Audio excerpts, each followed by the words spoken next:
video streaming Project.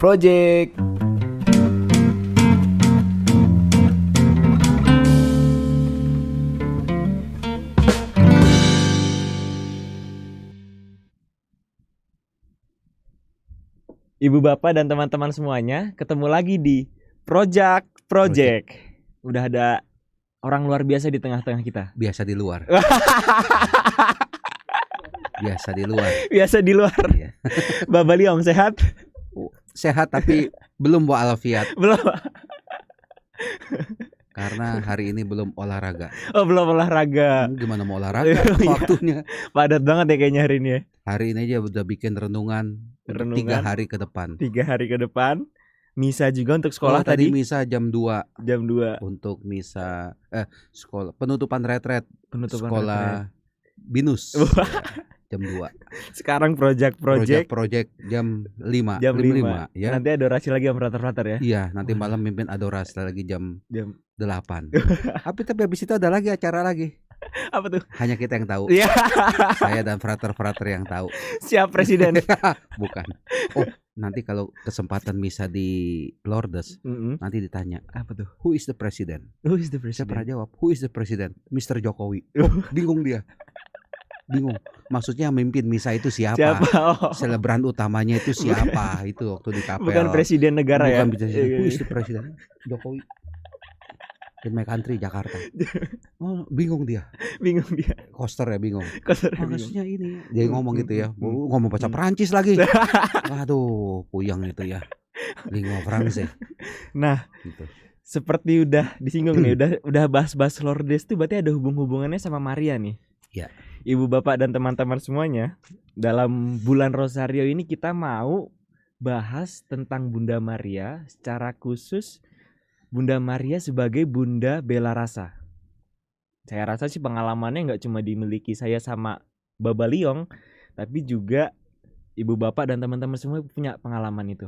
Tapi sebelum sampai ke sana nih ya, kita gali dulu pengalaman dari Romo Liong. Iya. Mo, denger-denger kan baptis tuh baptis dewasa. Remaja lah. Enggak, Terus 3 tiga SMP, tuh. 3 Iya SMP. benar. Baru bisa apa ya? Baptis 3 SMP. remaja. Pertama kali kenal Bunda Maria tuh gimana Mo? Pengalamannya? Memang sih dari kecil dari TK, katakanlah TK, SD itu saya sekolah di Strada Taman Sari. Sekarang jadi SMK. Wah. SMK berapa itu? 2 kalau nggak salah. Hmm. Taman Sari 8 Hmm. itu ya. SMP, SMA Don Bosco Mangga Besar. Wah. Siang. Nah, itu ya. Ya, sebenarnya Bunda Maria saat itu yang saya kenal ketika mau selesai sekolah doa Salam Maria. Tetapi ada lagi Apa tuh? yang membuat saya katakanlah dekat kenal dengan Bunda Maria. Peristiwanya itu peristiwa gimana ya? Asik nih. Tanpa sengaja atau bagaimana? Saya belum Katolik waktu itu. Mm-mm. Cuman ada sekali waktu saya lihat kok ini banyak ini di rumah seorang ketua wilayah saya pada saat itu. Sekarang masih hidup udah bukan ketua wilayah tapi pada saat itu ya. Apa ya? Membuka rumahnya untuk doa Rosario. Itu ibu bapaknya Romo udah Katolik? Bukan, ibu bapak saya selanjutnya. Saya udah jadi frater, Heeh. tingkat 1 frater. Mama papa saya baru dibaptis. Oh. Mama papa saya dibaptis 4 April 1990. Apal ya? Oh, hafal loh. Luar Jangan biasa. main-main, saya hafal loh. Saya hafal sekali hal-hal seperti itu ya. Pokoknya banyak yang saya ngeplek itu di kepala itu ya. Nah itu, itu saya lihat tuh ngapain tuh. Nanti lalu saya ikut. Saya belum Katolik, tapi saya tahu doa Salam Maria karena saya sekolah di sekolah SD Strada itu ya. Jadi hafal. Jadi kalau keliling itu doa Rosario kan keliling tuh ya Salam Marianya. Saya ikut dalam arti ikut mengucapkan. Tapi pada saat itu saya belum Katolik. Hebat ya. Iya. Wah, luar biasa itu. Kok mau Mo? ikut-ikutan aja. Iya benar-benar. Ada daya tariknya. Anak muda nih. Nah, ada daya tarik. Ada daya tarik. Habis itu doa rosario, ada snack, ada kue. Nah, itu dia enaknya di situ. Enaknya di situ. Oh. Yang lain lagi awas jangan ditanyain ya. Iya. Siap. Itu masa lalu. Itu masa lalu. Kita berhenti sampai di situ dulu. Ya. Ada doa rosario di lingkungan. Di lingkungan. Dan waktu itu Saya mengesan ikut banget. nggak sengaja ikut aja lah. Masuk tuan rumahnya juga yang jadi ketua wilayah, welcome aja, udah saya senang. Bahkan saya sebelum Katolik pun, ketika wilayah saya di rumah Mangga Besar ya, ada apa ya, perayaan Natal, perayaan Paskah, saya ikut. Perayaan Natal Paskah di sekolah Strada itu, sekolah saya itu dulu ya, yang mengadakan wilayah itu ya, saya ikut. Tukar kado gitu juga? Saya belum. Cuma nonton apa ya, ada pertunjukan, ada tablo, ya, begitu ya, betul, nyanyi gitu, menarik gitu. Nah, itu menarik. Nah terus kan Romo masuk KPA Seminari Wacana Bakti nih. Iya, 88 Juli 88 Agustus. Iya. Di baptis tuh kelas SMP kelas 3. Kelas 3. Iya. Terus SMP. kemudian langsung masuk KPA Seminari Wacana Bakti. Iya, 3 tahun katakanlah. 84 dibaptis. 13 Desember 84 itu kelas 3 SMP saya dibaptis. SMA saya di SMA Don Bosco. Tamat SMA bulan Agustus saya mulai mau tamat SMA sekitar bulan November Oktober saya mulai melamar. Oktober November tahun 1987-an saya mulai mendaftar. Itu orang tua ngizinin masuk seminari mau? Orang tua yang ngizinin ya. Langsung. Cuman saya nangkepnya begini loh. Apa tuh? Si Hari Liong mau masuk seminari, biarinin aja dah. Kalau nggak kuat palingan dia keluar kali gitu ya. Tapi ya itulah dia. Menarik juga lah gitu. Padahal orang tua saya belum Katolik. Iya. Pada saat itu. Baru Katolik baru setelah saya masuk seminari KPA Wacana Bakti tahun 88, mama papa saya ikut les agama di Mangga Besar gitu.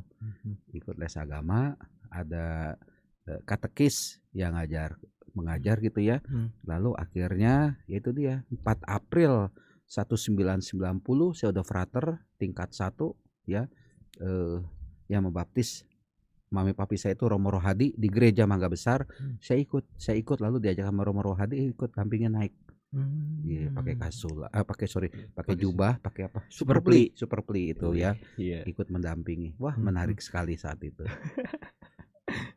Nah, terus pas di Wacana Bakti nih Mo, ada nggak pengalaman-pengalaman yang makin mendekatkan Romo dengan Bunda Maria? Ya, saya waktu di Wacana Bakti itu ada Legio Maria, namanya Mater Purisima. Yang apa ya, didirikan katakanlah, diadakan oleh Romo Tunjung. Dulu Romo Tunjung masih frater top, tahun orientasi pastoral di Wacana Bakti. Saya ikut Legio Maria Mater Purisima. Bunda yang termurni itu ya. Purisima. Ya sebelumnya juga waktu saya SMA saya pernah jadi anggota Miss Dinar juga di Mangga Besar plus Legio Maria Legioner. Tapi saya lupa presidiumnya apa. Di Mangga Besar. Di Mangga Besar itu ya. Nah, kemudian saya masuk KPA, kebetulan Romo Tunjung membuka Legio Maria. Ya, anggotanya itu para seminaris. Nah, kebetulan saya diminta oleh Romo Tunjung menjadi ketuanya. Hanya kebetulan saja. Gak ada yang kebetulan. Nah, ya kebetulan. Itu penyelenggaraan ilahi. Ya, Providentia Dei. Ilahi. Ya oke. Lalu sampai saya selesai dari KPA, saya ikut itu seminggu sekali kami kumpul ya seperti Legio Maria biasa di Wacana Bakti. Tapi saya nggak tahu, saya sudah tahun 88 89 di seminari. Sekarang ini masih ada presidium Legio Maria itu atau enggak, saya nggak tahu. Mater Purisima tahun 88 itu Romo Tunjung yang mendirikan katakanlah ya. Legio Maria masih ada di Wacana Bakti Romo. Tapi kalau untuk presidium itu sepertinya sudah tidak ada. Mungkin ganti nama atau bagaimana ya. Tapi boleh dibilang cikal bakalnya lah katakanlah ya. gitu mulai ada. Sudah 30 tahunan itu ya. Iya betul. 32 tahun. Sekarang Wacana Bakti udah umur 33-34 tahun. Ya, gitu. karena saya angkatan kedua. Oh. Angkatan pertama itu tahun 87. Ya, angkatan pertama yang jadi Romo itu Romo Suherman. Romo kepala di Bojong Indah, Thomas Rasul. Romo Hadi Nugroho. Yang jadi Romo di Kelapa Gading. Nah, itu ya, dia. Betul. Romo Hadi Nugroho semoga baik-baik saja karena kemarin baru saja kecopetan. Ya, kesian juga ya. Yang penting gak kenapa-napa ya, Mo ya. Yang penting Romonya nggak nyopet tapi dicopet ya sudah. Tenang aja. Tenang aja. Hilang satu, datang 1000. Datang 1000. Iya. Nah, kita masuk lebih dalam nih, Mo. Ya. Kalau misalnya menatapkannya dengan kitab suci, kayaknya jejak-jejak kebaikan Bunda Maria itu udah ada dalam pengalaman hidup Bunda Maria, Rom ya? Ada. Ada. Salah satu aja ya. Salah satu aja, Mo. Jangan salah semua. Jangan. Kalau salah Udah kayak semua ujian nol nih. itu ya. Kalau salah semua nol. Ini salah satu aja ya. Salah satu aja. Tapi ini nggak salah. Nggak salah, ini salah. benar nih. Ini cuma ikutin itu yang ada aja. Misalkan saja dalam Yohanes bab 2 ayat 1 sampai dengan 11. Itu satu aja dulu ya. Mengenai perkawinan di Kana. Bagaimana itu Bunda Maria mendorong Yesus supaya menampilkan jati dirinya. Itu dia ya. Iya benar. Ya. Yesus dan murid-muridnya itu ikut kondangan perkawinan di Kana. Itu Yesus datang pada hari Ayo keberapa? Ayo Bapak Ibu, hari keberapa? Keberapa Bapak Ibu? Ketiga. Nah itu dia. Padahal perkawinan dalam tradisi Yahudi itu berapa hari? Seminggu ya? Seminggu 7 hari.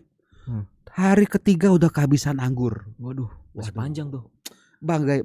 Coba bayangkan, Bapak Ibu sedang merayakan katakanlah pernikahan anak. Ini baru jalan sepertiga, ya namanya ya itulah dia namanya pengunjung ya. Hajatan. Kita kadang-kala juga ya, kadang-kala kalau saya diminta doa katakanlah untuk orang menikah, lagi enak doa itu yang di ujung-ujung sudah mulai ada yang nyomot, sudah ada yang ya sudahlah, saya hanya bisa bilang Tuhan ampunilah mereka karena mereka tidak tahu apa yang mereka perbuat. Mestinya doa tapi udah gitu. Bayangkan itu ya di pesta perkawinan di Kana. Udah pernah belum? Belum. Romo udah pernah ya? Udah. Berapa kali Mo? Kira-kira 1 kali. Kira-kira 1 kali. Tapi yang selanjutnya itu saya cuma kalau ke sana itu seneng makan apa ya? Kurma atau kacang. Nantilah. Kalau Frato udah jadi Romo, makanya jadi Romo lah. Jadi Romo nanti itu bonus sama Romo ya. Liong ke sana ya. Jangan sama saya. Jangan sama saya nanti kalau udah jadi Romo dampingi siara ke sana ya. Misa di gereja itu karena ya. Di kiri kanannya ada kapel, nanti bisa misa di kapelnya, lalu misa di tengah misa habis homili pembaharuan janji perkawinan. Wah, menarik gitu ya. Itu lalu turun ke bawah itu ada museumnya tuh. Museumnya nanti bisa ngelihat itu bagaimana itu namanya tempayan. Tempayannya itu nggak seperti tempayan tempayannya itu saya aja bisa masuk di dalamnya. Gede banget. Gede itu. Udah kayak drum. Gede itu. Maka 7 tempayan itu memang lumayan gede itu ya. Jadi untuk 4 hari katakanlah dengan 7 tempayan, oke lah, cukup lah. Ya gede sekali itu ya. Saya aja muat, mungkin 2 orang bisa muat, 2-3 orang kayak saya masuk 3 kali ya. 3-4 mungkin itu ya. Nah itu. Cuman satu kalau ada di dalam tempayan, kalau ada anggurnya itu nanti mabok. Nah itu dia ya. Nah kemudian itu ya ketika mereka kekurangan anggur, Ibu Yesus berkata kepadanya, kepada Yesus itu ya. Ya, Yesus dan murid-murid kan juga ada di pesta kawin itu ya. Mereka kehabisan anggur. Kata Yesus kepadanya, mau apakah engkau daripadaku Ibu, saatku belum tiba. Nah inilah dia, Bunda Maria mendorong Yesus untuk menampilkan jati dirinya. Dia adalah Tuhan yang berkuasa. Ya, yang diubah itu air menjadi anggur. Itu ya. Nah, kemudian ya itu selanjutnya itu Ibu Yesus berkata kepada pelayan-pelayan, apa yang dikatakan kepadamu, buatlah itu. Ya, kemudian terjadilah ya, tempayan-tempayan itu diisi penuh dengan air, ya, mengisinya sampai penuh, ya. Lalu Yesus berkata kepada, sekarang cedoklah dan bawalah kepada pemimpin pesta. Ya, singkat cerita mereka itu mencedok air itu dan nggak taunya udah jadi anggur. Oh, enak banget. Saya Kenapa nih, Mo? 21 tahun jadi romo itu mendoakan air putih jadi anggur belum bisa. Kalau sudah bisa, waduh. Saya yang pertama minta Romo ngubah air putih saya nih. Oh iya betul ya. Kita minum anggur terus. Minum anggur terus gitu. Itu dia. Gak Ya. kekurangan. Ya. Jadi Itu Bunda dia, Maria Bunda tuh Maria berbelas kasih, berbela rasanya itu. iya. Saya pikir ya di situ ketika berhadapan dengan ada orang ini apa ya, lagi malu, lagi kekurangan, lagi kehabisan anggur ya itu ya.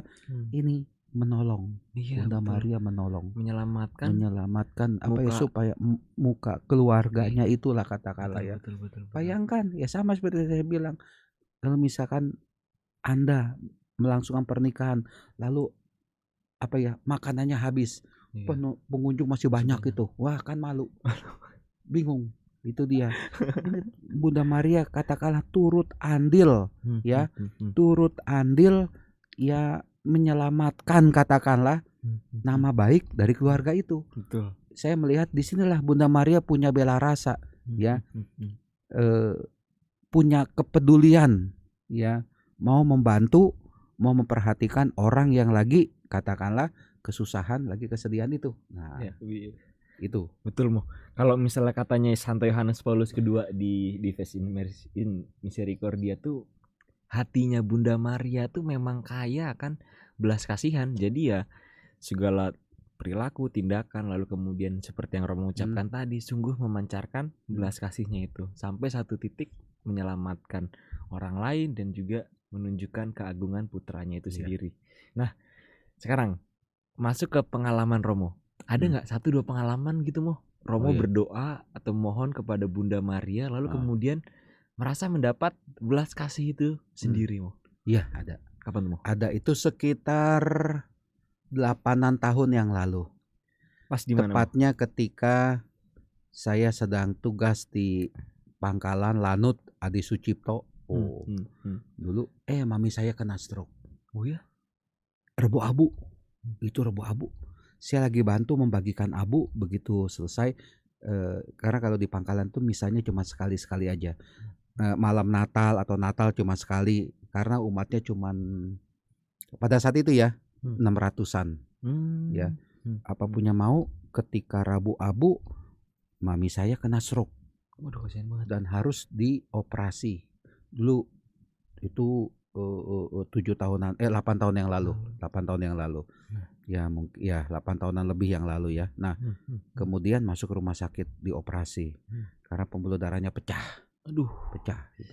Dan bayangkan ya, frater ya, Bapak Ibu ya, kurang lebih 3 mingguan itu mami saya itu di ICU. Ya ampun, di rumah sakit Husada. Bapak Ibu tahu, frater tahu, kalau saya dipanggil keluarga Ibu Liong tanda tangan.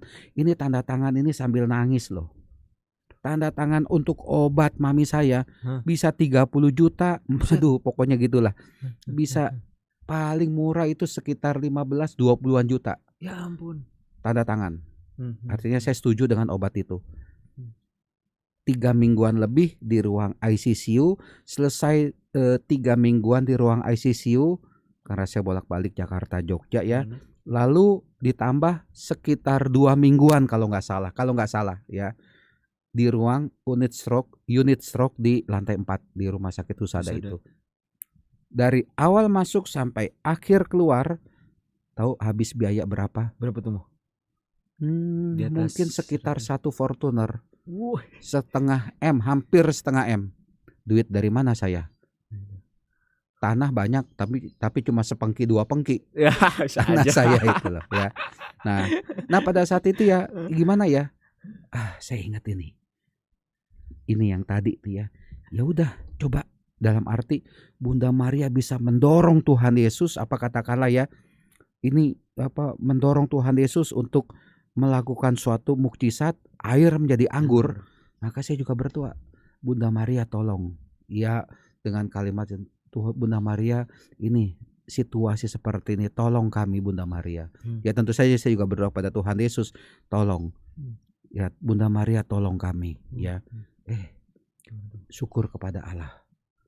Sekitar 1 bulanan itu lebih lah, katakanlah ya, 1 bulanan lebih, mami saya di rumah sakit, semua beres. Wih. Bayangkan dalam 1 bulanan lebih, 1 bulanan setengah lah, atau 1 bulanan setengah lebih lah katakanlah, harus mengumpulkan atau membiayai mami saya sekitar 470-an juta 8 tahun yang lalu, ya. Semuanya beres. Itu karya siapa? Bukan karya saya. Saya apa Romo? Uang saku berapa? Cetiau cuman sebulan mau bayar Segitu banyak. segitu banyak. Mau sampai Musim kapan? 470 bulan. Nah itulah dia. Saya mau mengatakan ketika saya angkat tangan, Tuhan turun tangan. Nah itu dia. Ya. Mungkin dalam kenyataan hidup itu yang saya alami, ini real loh, real. Ya, real. Ya, saya merasakan itu dia ketika saya berdoa kepada Bunda Maria, ya berdoa, salah satu doa saya kepada Bunda Maria, disitulah adik saya yang ikut menjaga, kok ada uang. Maksudnya ada yang nyumbang banyak. Itu adik saya itu ke apa ya, ke ruang apa? Kasir itu ya. Hampir tiap hari sekali. Mbak, deposit aja, masukin aja supaya nanti begitu selesai beres. Nggak tahu pokoknya gimana. Saya nggak tahu, saya udah di Jogja, ya balik lagi ke Jogja. Mami saya pulang beres, katakanlah gitu. Terus ibu sembuh nggak mau? Meninggal tanggal 7 Februari 2019 tahun yang lalu. 2 hari setelah Cynthia, jadi tahun yang lalu, ya 2019. Berarti jadi dari stroke otak itu 7 tahun. 7 tahun 7 sudah tahun. ada pemulihan dan juga ya di semakin ranjang membaik ya? terus ya. Ya kan, ya up and down lah, turun naik ya. Tapi bahwa bisa bertahan sampai 7 tahun katakanlah ya, syukur kepada Allah. Jadi mami saya itu kenanya umur 63-an. Umur 70 akhirnya dia kembali bertemu dengan sang kekasih hatinya. Papi saya yang sudah mendahului. Papi saya meninggal 14 September 1996. 14 September 1996 pas pesta salib suci. Oh, Pesta ya, salib suci ya. Bener. Nah, itu. Itu Romo pas di mana tuh? Saya di Kentungan tingkat 5. Masih frater ya? Masih frater. Jadi Sabtu pagi tiba-tiba kamar saya diketuk oleh oleh bruder keuangan gitu ya. Dibilang tok ada telepon. Frater. Waktu kalau di Kentungan kan frater juga dipanggil Romo. Romo Mudo. Romo Mudo ya. Romo ada telepon dari Jakarta. Ada yang sakit katanya. Oh, yang sakit kok. Gimana? Akhirnya saya turun ke ruang rektorat tuh di Kentungan. Lalu telepon ke rumah. Begitu telepon, papi saya meninggal 14 September. Langsung saya pulang. Wah, ya mesti pulang dong kalau ya susah itu ya. Minta izin pulang. Nah itulah. 14 September 96 papi saya meninggal. 7 Februari 2019 mami saya meninggal. Hari Liong kapan? Nggak tahu. Saya nggak tahu. Jangan cepet-cepet dong. Terserah Tuhan. Saya nggak bilang cepet-cepet. Jangan cepet-cepet, jangan lama-lama. Semua terserah Tuhan. Nah itu dia. Pasrah intinya. Pasrah aja. Wah, hebat. Karena kalau saya melihat kematian, yang saya lihat itu bukan matinya. Apa tuh? Bukan masuk ke dalam petinya, bukan dikubur atau dikremasinya, itu nggak penting. Kalau saya memandang kematian, yang saya lihat adalah tinggal bersama dengan Tuhan Yesus dalam kerajaan surga. Itu luar dia. Biasa. Jadi begitu saya meninggal, ngapain takut sama mati? Bukan karena bagaimana ya, nanti ada Tuhan Yesus kok yang membawa saya ke dalam surga. Saya tenang, damai bersama Tuhan Yesus. Itu yang mau saya lihat. Ya. Kebangkitan, kita kan iman Katolik, iman yang percayakan kebangkitan, kehidupan kekal. Jadi yang saya lihat itu bukan kematiannya, tapi kebangkitannya, kehidupan kekalnya, itu yang mau saya alami. Ya, matinya mah nggak penting, tapi kebangkitan, kehidupan kekal, kerajaan surga, itu yang mau saya lihat. Nah itu dia. Seperti Bunda Maria sudah di surga, damai abadi. Memuliakan, memuji Allah selama-lamanya. Nah itu dia. Nah ya. Ibu bapak dan teman-temanku semuanya, itu tadi pengalaman Romo Liong. Sekarang saya yakin, kita semua yakin kalau misalnya belas kasih Tuhan itu nggak tertutup pada ruangan ini. silahkan ibu bapak kalau pernah merasakan belas kasih Tuhan, tulis di kolom komentar, chat supaya bisa meneguhkan kita semuanya. Iya. Ya Mo ya. Ya. Romo yang udah tulis semuanya, nanti aku bacain, Romo tanggapin, dah Romo yang bisa memberikan peneguhan itu semua. Sejauh pengalaman Romo di paroki kan, kalau aku lihat pengalaman Romo nih, Romo udah melang-lang buana kemana-mana nih. Bojong, Jalan Malang, Cijantung, Pangkalan, Pulau Gebang, balik lagi ke Jalan Malang. Sekarang Samadhi. Sampai selesai. Sampai selesai ya. Kali. Tergantung. Itu kan udah nemu pengalaman umat yang sama-sama berjuang juga dan memohon berkat Bunda Maria juga, Romo ya. Iya. Itu dia. Pernah ketemu yang berdoa kusuk di depan patung Gua Maria tengah malam kayak gitu, pernah ada, Romo? Oh, pernah. Banyak. Terutama ibu-ibu. Waduh. Oh gitu ya. Saya salut sama ibu-ibu. Ya. Ibu-ibu maksud yang tua-tua juga ya. Yang muda-muda juga. Pokoknya kalau ada kegiatan rohani, ibu-ibu yang banyak menanggapi. Bapak-bapak kemana tuh, Mo? Bapak juga ikut berdoa. Oh, berdoa juga. Tapi jagain ibu-ibunya. Ya katakanlah ya begitulah ya. Menarik. Sejauh ya kalau ke Senang Sono banyak yang ikut itu justru ibu-ibu. Bapak-bapak ada. Palingan misalkan 20 ibu-ibu, bapak-bapak palingan 5, 6 atau berapa. Mungkin kerja. Anggap aja positif, mungkin kerja itu ya. Itu dia. Ya benar, mungkin kerja. Emang sih ya kalau misalnya di di waktu itu di Wacana Bakti itu mau untuk di Gua Maria di deket lapangan itu pun setiap malam hampir ada ibu-ibu yang berdoa di sana. Saya nggak tahu. Kalau misalkan bulan Mei, bulan Oktober itu kalau nongkrong aja di depan pastoran, lihat itu mobil plek, ada yang turun, ada yang doa. Ya. Tapi ya di Jalan Malang juga ada. Bahkan di Jalan Malang itu yang menarik karena saya kemarin dari Jalan Malang, ada satu bapak itu hari tertentu itu kalau siang itu datang ke Gua Maria berdoa di situ. Ya. Bagus juga ya. Tapi nggak banyak, palingan 1-2 orang gitu ya. Bukan hanya ketika pandemi Covid ini ya, tapi sebelumnya juga biar gimana juga emang ada. Bahkan ada kalau di Jalan Malang itu ya, ada seorang, boleh dibilang seorang ibu ya, misa kalau dalam situasi normal bukan dalam pandemi Covid ya, misalkan misa pagi jam 6, dia jam 5-an sudah datang loh doa di Gua Maria. Nanti selesai misa jam 6, taruhlah 6.25, 6.30 katakanlah selesai. Ya lain udah pada pulang, dia masih duduk kadang-kala di bawah altar, di panti imam sambil berlutut gitu berdoa. Iya, luar biasa itu. Sekarang kita tuh bisa ngungkapin segala-galanya ke Bunda Maria sampai satu titik udah kayak dia tuh dengerin banget, lalu kemudian bantu kesulitan-kesulitan kita kayak gitu, Romo. Wah, luar biasa. Nih ada satu pengalaman dari Ibu Mirawati Raharjo. Pengalaman saya waktu anak saya meninggal, aku teringat kata-kata Bunda Maria, aku ini hamba Tuhan, terjadilah padaku menurut kehendaknya. Lukas 1:38. Lukas 1:38. Karena itu ayat favorit saya juga. Oh gitu ya. Nah ini kalau lihat, nah ini apa tuh? Ini selalu kalau nanti saya akan bikin lagi kalau usia 25 tahun imamat itu di paling atas. Sekarang 21 tahun ya? 21. Jadi 4 tahun lagi saya akan bikin ini lagi apa pesta perak bikin ya? Iya. Wah, mantap nih Ibu Bapak. Foto tahbisannya Romo Liong, Lukas 1:38. Sesungguhnya aku ini adalah hamba Tuhan, jadilah padaku menurut perkataanmu. Oh iya, ini tahun lalu ini. Tahun lalu. Ini ini 20 tahun. Oh, 20 tahun. Oh ya, 20 tahun imamat. Jadi ya 16 Agustus 2019.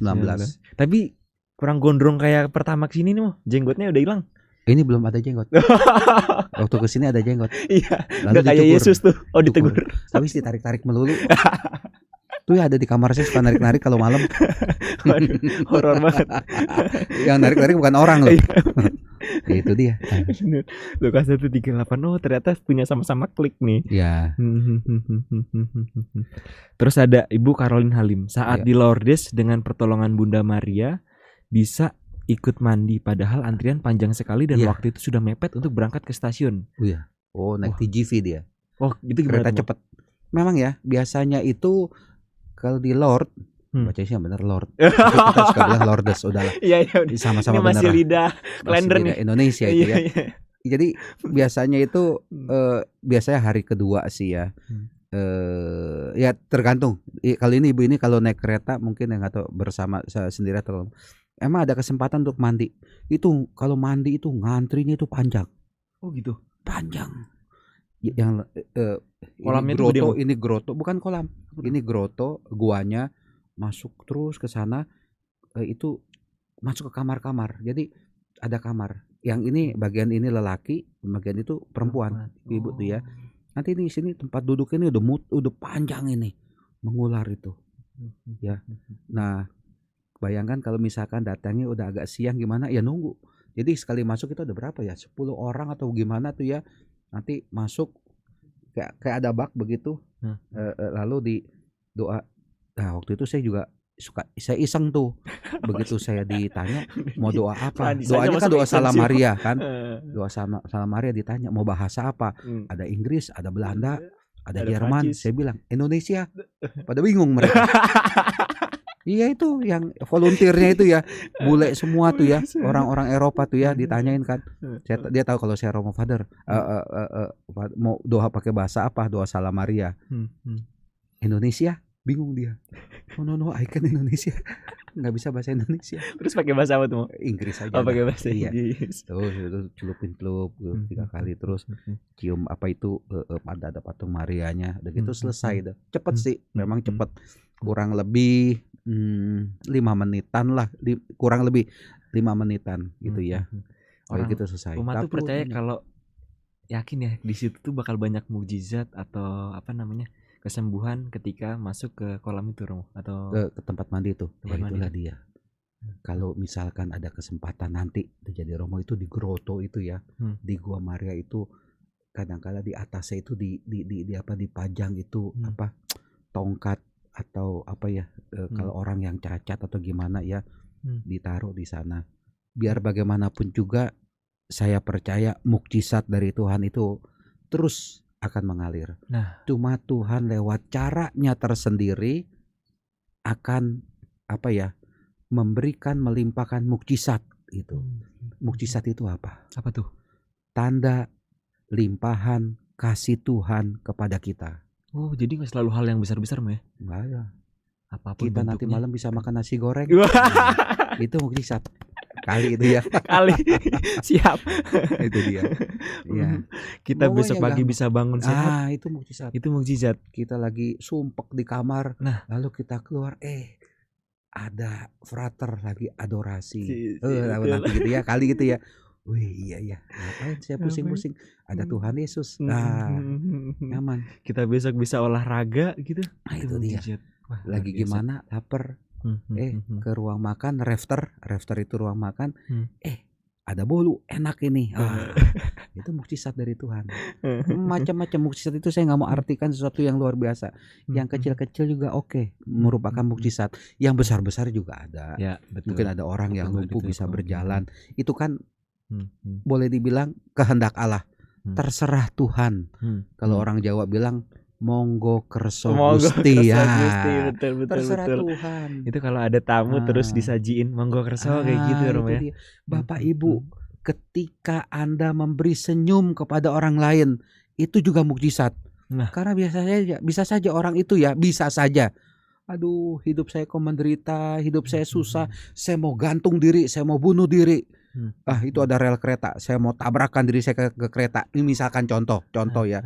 Ketemu Anda, Bapak. Halo, apa kabar? Anda tersenyum, menyapa dia. Halo, apa kabar? Itu mukjizat buat dia. Ya, lalu dia hilang, ingat dia eling. Iya, kenapa saya harus bunuh diri? Untung ada si Bapak tadi yang menyapa saya dengan senyuman yang sumringah, senyuman yang menarik, menawan. Nggak jadi bunuh diri. Itu kan mukjizat. Ya kalau saya mau mengekstrimkan dengan sebuah cerita itu tadi ya. Setuju. Sederhana. Karena kita Anda lagi makan nasi goreng, tiba-tiba ada anak kecil jualan, ya. Anda nggak tega, Mas, tolong bungkusin 1 buat dia. Itu mukjizat buat dia. Anda lagi makan nasi goreng, lalu ada ibu-ibu yang jualan apa ya, peye ya, atau jualan kerupuk begitu ya. Ya itu pernah saya alami itu ya. Di mana tuh? Di Rawamangun itu. Saya belum laku. Ini masih banyak kerupuknya. Ini belum ada yang laku. Tolong dong kasihanin saya. Walaupun saya nggak makan peyenya, nggak taunya habis juga. Taruh di ruang makan, ya kan ya. Sekali beli nggak cuma 1-2, wah banyak lah pokoknya lah. Supaya ibu itu senang. Ya udah dibeliin, lalu Bu lapar Bu, iya Pak nasi goreng tolong bungkusin kali ibu ini 1. Dia senang. Nah begitu dia senang, gembira. Nah itu kan mukjizat juga. Nah, Lewat kita menjadi perantara mukjizat. Bukan cuma betul, saya, betul. Bapak Ibu pun siapapun juga itu pasti bisa. Nah gitu, perantara mukjizat, perantara belas kasih Allah. Semua orang bisa berbela jadi rasa mukjizat untuk orang lain. Nah, itu dia. Betul, Nggak usah yang saya ya maaf aja ada orang gimana saya doakan, belum tentu orang itu bisa bangkit atau bisa jalan. Orang mati saya doain aja nggak bangun 21 tahun itu kali itu ya. Nganggur. Bukan yang seperti itu mukjizatnya menurut saya. Tapi itu dia yang nyata, yang real, yang kecil-kecil katakanlah. Tapi benar-benar menyentuh hati itu menyentuh hati dia dan dia merasa gembira. Itu mukjizat itu. Luar biasa. Banyak nih pengalaman-pengalaman. Jadi Bapak Ibu silakan bertanya, hari ini saya sudah membuat orang lain gembira atau belum? Nah itu benar, dia. Setuju banget. Hari ini saya sudah menggembirakan orang lain atau belum? Ketika Anda membuat orang lain gembira, itu dia mukjizat. Belas kasih kepada orang lain. Nah, itu dia. Kalau sudah melakukan syukur kepada Allah, kalau belum melakukan, kita melakukan silakan hari lakukan. ini karena hari ini itu bagus untuk mengikis egoisme dalam diri. Supaya kita nggak jadi serakah. Bukan gimana ya? Kita jadi altruis. Lawannya altruis itu apa? Yang ke dalam maunya ke kita. Egois. Kita untuk melawan egois supaya kita jadi altruis. Itu bahasa psikologi ya? Bahasa psikologi, bahasa spiritual. Iya sih, itu dia. Wah, ini ada pengalaman lagi dari Bu Doli. Saya punya banyak pengalaman bersama Bunda Maria. Salah satu yang berkesan adalah ketika bersama-sama Bunda selama 3 tahun lebih berdoa untuk mata anak saya yang silinder. Plus sejak usia 3 tahun, ya ampun kasihan banget. Iya. Atas anjuran seseorang, setiap jam 2 subuh saya mendoakan buset mau jam 2 subuh. Rosario 1 putaran untuk tiap mata. Awalnya terasa berat, sangat tak jarang aminnya itu bisa hari sudah terang gitu. Tapi saya percaya bahwa Bunda Maria pasti menyembuhkan anak saya. Benar mau. Kesaksian macam ini yang banyak. Saya percaya kok. Dengan berdoa kepada Tuhan, juga berdoa kepada Bunda Maria, kita dapat kekuatan. Iya. Benar. Operator nggak tahu kan? Apa tuh? Saya punya penyakit, Bapak Ibu tahu kan? Apa namanya? Itu pembuluh darah yang melenting. Saya lupa namanya tuh. Itu sangat berbahaya. Itu bisa pecah. Dari kapan? Dari sejak itu genetik, bawaan. Ya, saya kok tiba-tiba lupa nama penyakitnya itu ya. Jadi pembuluh darah yang melenting. Itu mestinya sih ya, kalau menurut dokter itu dibuka kepalanya lalu dijepit. Diklip. Aneurisma. Ya. Dengan penyakit ini yang penting saya hati-hati, jangan sampai darah tinggi. Banyak minum air putih. Ya. Gak boleh makan kambing tuh berarti.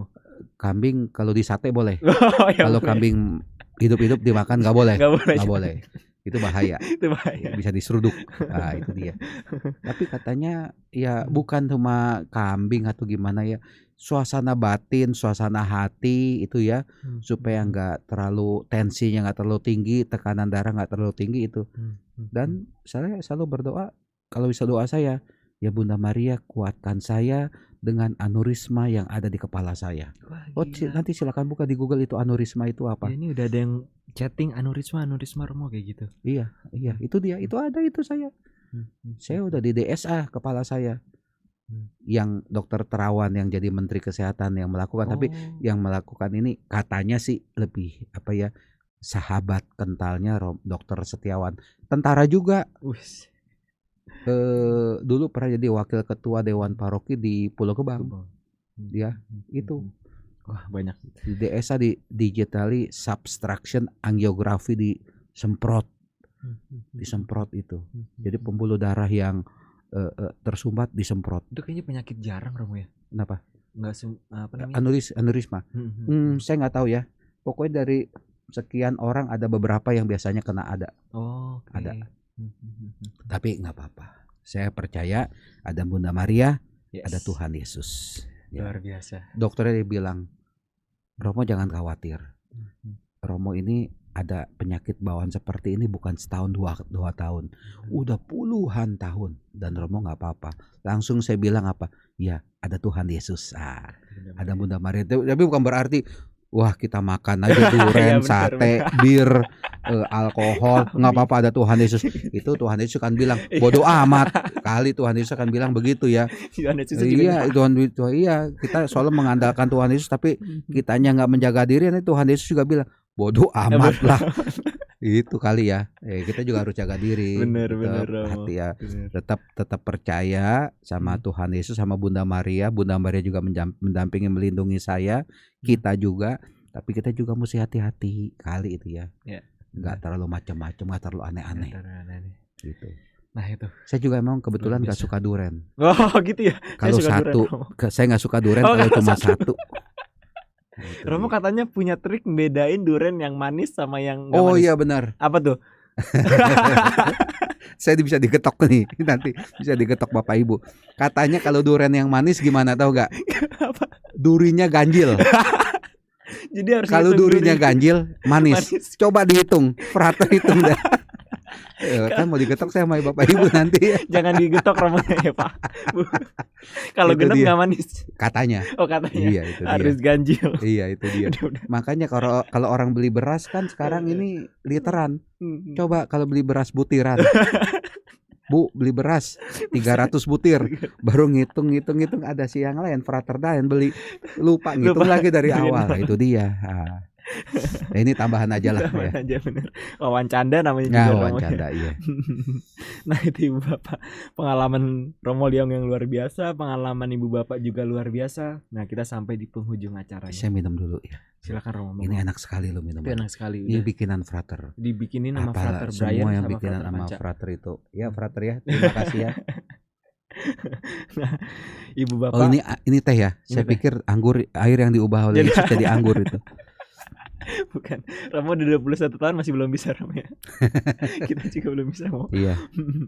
Nah, kalau mau dirangkum nih Ibu Bapak dan teman-teman semuanya, ada 3 poin yang bisa kita ambil dari pertemuan pada sore hari ini. Kalau Bunda Maria itu berbelas kasih, 1. Ketika kita angkat tangan, Yesus dan Bunda Maria turun tangan untuk membantu kita. Pengalaman Romo Liong sendiri yang menunjukkannya. Yang kedua, mukjizat itu hadir dalam pengalaman-pengalaman yang sederhana, apapun bentuknya. Dan ada pertanyaan bantuan dari Romo Liong tadi, sudahkah kita melakukan mukjizat hari ini? Dan yang terakhir, bela rasa Bunda Maria dirasakan kepada setiap hati kita yang membuka diri terhadapnya. Gitu. Romo, closing statement tentang ini semua. Ada 1-2 hal mungkin yang mau disampaikan kepada Ibu Bapak? Bunda Maria itu ya, ketika Tuhan Yesus dipaku di kayu salib, itu Yohanes bab 19 ayat 26. Yohanes 19 ayat 26 ayat 27. Ini selalu menguatkan saya, menguatkan kita, menguatkan Bapak Ibu. Kenapa? Ketika Tuhan Yesus dipaku di kayu salib, saya akan bacakan saja. Ketika Yesus melihat ibunya dan murid yang dikasihnya di sampingnya, berkatalah Yesus kepada ibunya, "Ibu, inilah anakmu." Kemudian kata Yesus kepada murid-muridnya, "Inilah ibumu." Jadi kita punya seorang ibu rohani, ibu spiritual yang luar biasa, yang dikatakan oleh Yesus, yaitu Bunda Maria. Itu dia.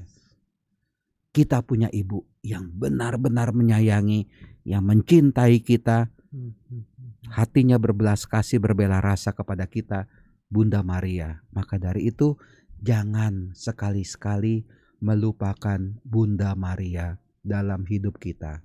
Itu dia. Luar biasa. Terima kasih Romo Liong, terima kasih teman-teman Frater yang di belakang layar, Frater Raymond, Frater Benito, Frater Panca, Brian, Frater Tino, semuanya. Ibu Bapak ada berapa pengumuman Yang pertama, Frater-Frater bersama tim spiritualitasnya membuat sebuah buku yang judulnya Duta Damai dan Saksi Pengharapan. Yohanes Paulus kedua. Yohanes Paulus kedua, inspirasi dari Santo Yohanes Paulus kedua yang kemarin kita peringati. Silahkan kalau mau membeli silahkan pre-order kepada Frater Ivo dan Frater Daniel yang bisa dihubungi, nomornya nanti akan disertakan di bawah. Dan yang kedua, minggu depan masih akan ada project-project selanjutnya dengan Romo dan Frater juga yang baru, masih dalam bingkai bulan Rosario, membahas Bunda Maria dalam perspektif yang lain. Terima kasih Romo Hariliong. Sama-sama. Nanti Ibu Bapak bisa menonton liputan ini juga dalam YouTube Romo Liong Cahaya Renungan dan dalam YouTube Project-Project. Silahkan Romo like. Babah Liong. Romo Babah Liong. Oh, Romo Babah Liong. Renungannya. Bisa nonton diulang-ulang. Bisa nonton diulang-ulang ya. Silahkan like, subscribe, komen, dan selamat melanjutkan kegiatan selanjutnya. Terima kasih. Terima Bye. kasih. Bye-bye. Tuhan memberkati.